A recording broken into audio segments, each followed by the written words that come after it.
Salut tout le monde et bienvenue sur notre chaîne. Aujourd'hui, on va parler d'un sujet que beaucoup d'entre vous ont sûrement vécu. Le premier rendez-vous catastrophique.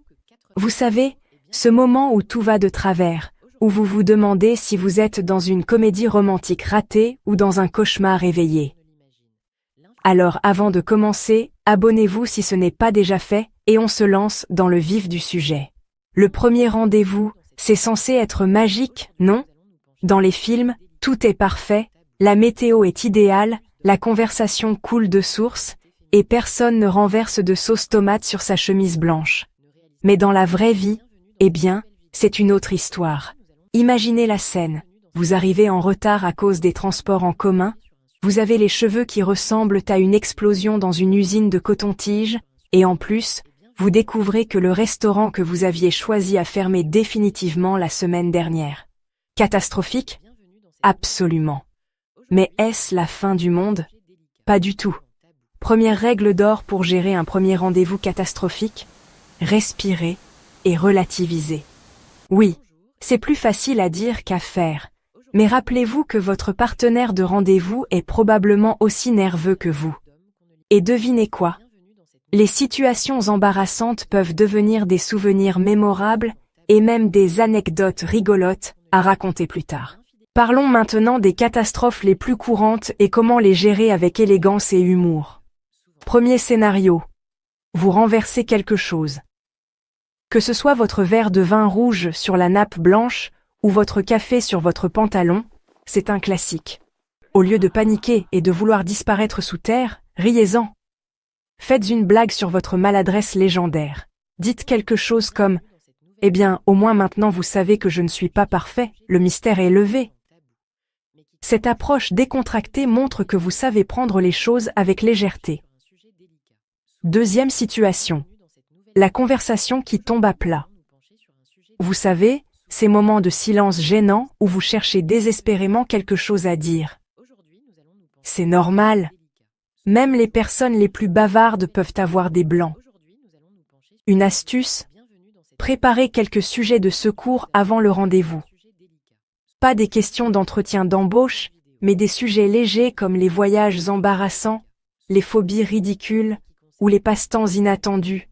Et si vraiment rien ne vient, assumez le silence. Dites, bon, apparemment on est tous les deux en train de réfléchir à des trucs profonds.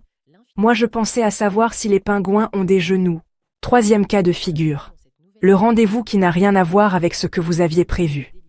Le restaurant est fermé, il pleut alors que vous aviez prévu un pique-nique, ou l'activité que vous aviez choisie s'avère être un fiasco total.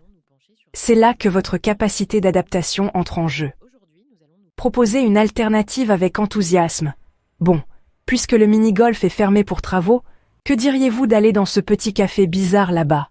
J'ai toujours voulu essayer leur cupcake en forme de cactus. Quatrième situation délicate. Votre téléphone qui sonne au mauvais moment. Votre mère qui appelle pour savoir si vous avez bien mangé. Votre ex qui choisit précisément ce moment pour vous envoyer un message. Ou pire, vous recevez un appel de votre dentiste pour confirmer votre rendez-vous. Éteignez poliment votre téléphone et excusez-vous brièvement. Si c'était vraiment embarrassant, n'hésitez pas à en plaisanter. Désolé. Ma mère a un sixième sens pour appeler au pire moment possible. Maintenant, parlons de l'art de transformer une catastrophe en moment mémorable. L'humour est votre meilleur allié. Si quelque chose va de travers, commentez-le avec légèreté. Si vous vous perdez en allant au restaurant, dites « Bon, apparemment je vous emmène faire un tour guidé gratuit du quartier. » Si le serveur renverse quelque chose sur votre table, lancez. Je crois qu'on vient de vivre un moment digne d'une sitcom. L'autodérision fonctionne aussi très bien. Reconnaissez vos erreurs avec le sourire. Si vous mélangez le nom de votre rendez-vous avec celui de votre ex, ne faites pas semblant que ça n'est pas arrivé. Excusez-vous sincèrement mais avec humour. Désolé, mon cerveau fait parfois des courts-circuits. Heureusement que je ne vous ai pas appelé maman. Une autre stratégie efficace. Impliquez votre partenaire dans la résolution du problème. Au lieu de stresser tout seul dans votre coin, demandez-lui son avis. Bon, maintenant qu'on s'est perdu, vous préférez qu'on demande notre chemin ou qu'on continue l'aventure?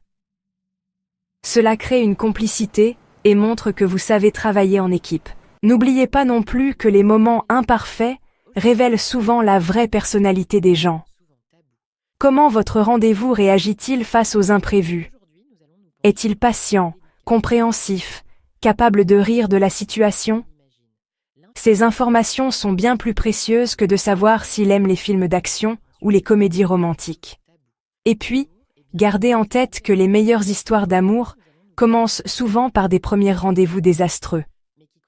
Dans 10 ans, vous rirez peut-être en racontant à vos amis comment vous vous êtes rencontrés et comment tout a mal tourné dès le début. Pour finir, voici mes 3 conseils ultimes pour survivre à un premier rendez-vous catastrophique. Premièrement, gardez le sens de l'humour, c'est votre bouée de sauvetage. Deuxièmement, soyez authentique. Ne jouez pas un rôle parce que de toute façon, les masques tombent toujours. Troisièmement, rappelez-vous que si ça ne marche vraiment pas, ce n'est pas grave non plus. Tous les rendez-vous ne sont pas censés mener au grand amour, et c'est parfaitement normal. Voilà. J'espère que ces conseils vous aideront à aborder vos futurs rendez-vous avec plus de sérénité. Et vous, quelle a été votre pire expérience de premier rendez-vous? Racontez-nous tout en commentaire, on adore vos histoires. N'oubliez pas de liker cette vidéo si elle vous a plu, et on se retrouve très bientôt pour de nouveaux conseils. À bientôt.